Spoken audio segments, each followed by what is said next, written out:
મારું નામ પ્રિન્સ રામાણી છે. પ્રિન્સભાઈ, શું ઘટના હતી અને આપના શું સગા થાય? મારા બેન થાય બસને ખટારા પાછળ ભટકાણી, તેનાથી એક્સિડન્ટ થઈ ગયું. જે રીતના તેઓને કેટલી ઇન્જરી છે અત્યારે? બહુ ઇન્જર નથી, ખાલી ડામર જ ચોંટી ગયો પગમાં ને હાથમાં.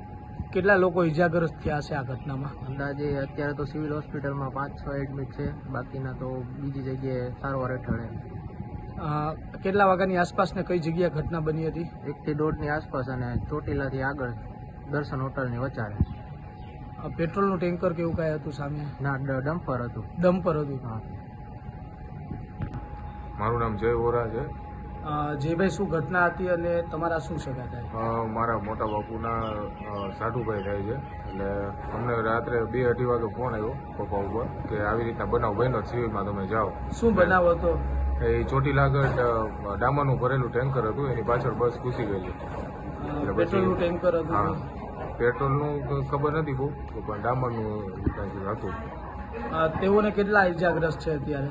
પગમાં થોડુંક ઇન્જરી જેવું થયું છે, બાકી બળેલું છે. તો એટલે સોરી આપણે ડામર થોડોક લાગી ગયો છે તો બળી ગયું છે શરીર. બીજા કેટલા લોકો ઇજાગ્રસ્ત હશે? લગભગ એનો કઈ આંકડો અંદાજિત ખબર નથી, કારણ કે હું તો રાજકોટ રહું છું. ચોક્કસ. ફોન આવ્યો છે. જે રીતના આ ઘટના કઈ જગ્યા બની હતી? આપણે દર્શન હોટલની થોડાક આગળ છે. ચોટીલા પાસે? હા, સાયલા ચોકડી બાજુ ક્યાંક ઘટના બનેલી છે. ઓકે.